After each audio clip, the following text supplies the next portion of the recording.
கர்த்தர் நல்லவர். ஆமேன். இன்றைக்கும் தேவனுடைய உயிர்த்தெழுதலை நம்ம கொண்டாடிக்கிட்டு இருக்கிறோம்.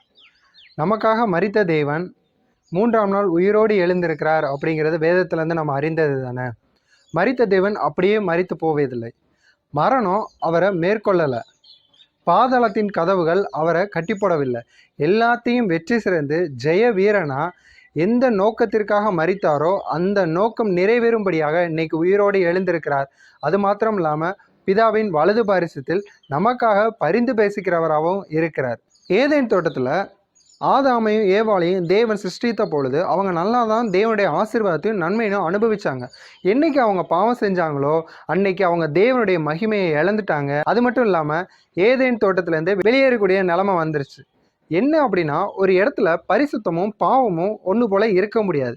அப்போ தேவனுடைய நன்மைகளை நம்ம அனுபவிக்கணும் அப்படின்னா பாவத்துக்கு நம்ம மறிக்கணும், நீதிக்கு பரிசுத்தத்திற்கு பிழைக்கிறக்கூடியவர்களாக நம்ம இருக்கணும். உலகத்தில் இருக்கிற எல்லாருடைய பாவங்களுக்காகவும் ஒருத்தர் பலியானார். அவர் தான் குமாரனாகிய கிறிஸ்து. அவர் மரித்தது நிமித்தம் நம்ம பாவங்களற கழுவப்பட்டு இருக்கிறோம். அவர் உயிரோடு எழுந்ததின் நிமித்தம் நம்ம நீதிமானா மாற்றப்பட்டு இருக்கோம்.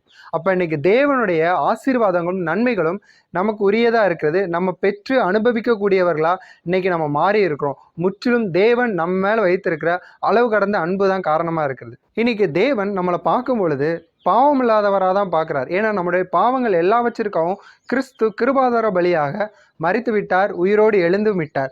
அதனால நம்ம பாவங்கள் சாபங்கள் எதையுமே தேவன் கணக்கில் வைக்கிறதில்லை.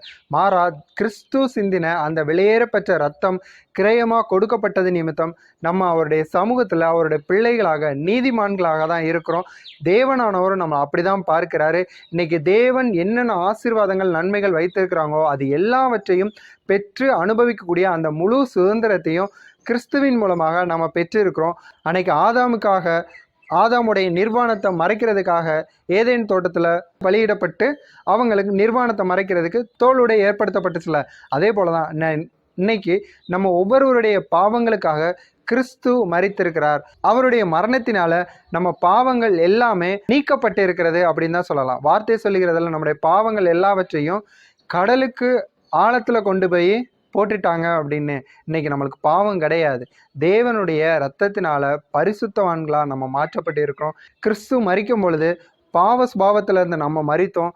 கிறிஸ்து உயிரோடு எழுந்திருக்கும் பொழுது அவருடைய நீதியினால நம்மளும் உயிரோடு எழுந்திருக்கிறோம். தேவனுடைய சகலவித நன்மைகளுக்கும் பாத்திரவான்களா இருக்கிறோம். விசுவாசிங்க. கர்த்தர் உங்களை ஆசீர்வதிப்பாராக.